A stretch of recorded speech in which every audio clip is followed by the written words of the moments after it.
مشہور صوفی حضرت شقیق بلخی رحمۃ اللہ علیہ ایک مرتبہ حضرت عبداللہ ابن مبارک رحمۃ اللہ علیہ کے پاس بھیس بدل کر تشریف لے گئے۔ آپ نے دریافت فرمایا کہ کہاں سے آئے ہو؟ انہوں نے کہا کہ بلخ سے آیا ہوں۔ فرمایا تم شقیق بلخی کو جانتے ہو؟ کہا جی ہاں۔ فرمایا ان کے اصحاب کا کیا طریقہ ہے؟ کہا انہیں کچھ نہیں ملتا تو صبر کرتے ہیں، اور جب کچھ مل جاتا ہے تو شکر کرتے ہیں۔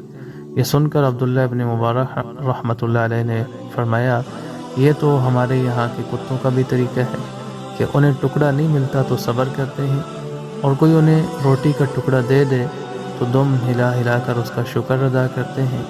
حضرت شقیق بلخی رحمۃ اللہ علیہ نے فرمایا پھر کون سا طریقہ ان لوگوں کو اختیار کرنا چاہیے؟ فرمایا جب کچھ نہ ملے تو شکر ادا کریں، اور جب کچھ مل جائے تو دوسروں کو دے دیا کریں۔